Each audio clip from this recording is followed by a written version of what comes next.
In the late 80s and early 90s, the console war between Nintendo and Sega was fierce.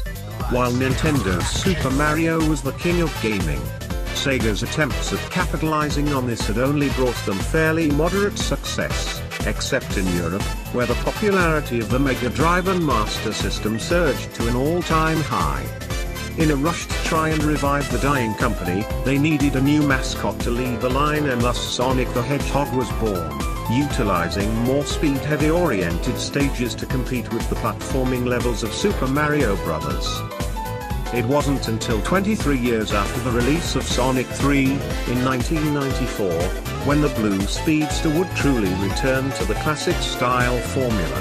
After failed attempts to do so in the past, I honestly feel as if Sega learned from their mistakes by introducing fans to the forefront of development.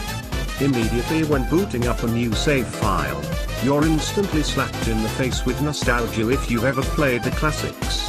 I know I certainly did. Obviously, since the release was in 2017, its graphics are much more vibrant and polished than ever. The game revolves around Sonic saving the world along with small woodland creatures trapped in robots and capsules. Who would do such a cruel thing? You may be wondering, why the evil and mischievous Dr. Eggman? Of course. Seriously, he never gives up with the robots, does he? He has allies this time, but of course it's just more sodding robots. I think he has to realize the artificial intelligence isn't always the answer.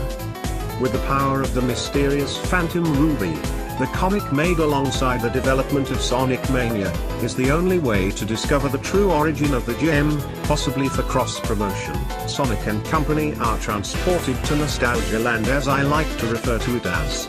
With an expensive 12 stages in the game for me signifies a true balance between past and present, comprising of 8 old stages and 4 that were completely built from the ground up.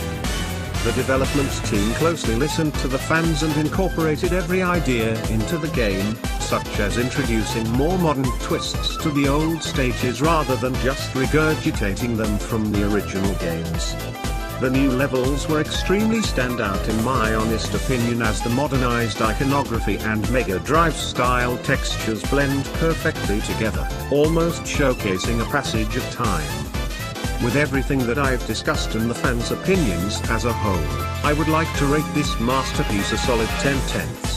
The fast-paced gameplay, the ability to play as multiple characters, the sometimes chaotic but also fairly humorous multiplayer, and with the vast amount of secrets hidden in every nook and cranny, the game provides a wealth of excitement for not only the older fans of the series but also the newcomers as well. The only hindrance I could really mention about this otherwise perfect game is the fact that the final stage has its difficulty ramped up slightly excessively. However, after a few continues and lives later, I finally persevered and succeeded. Game over.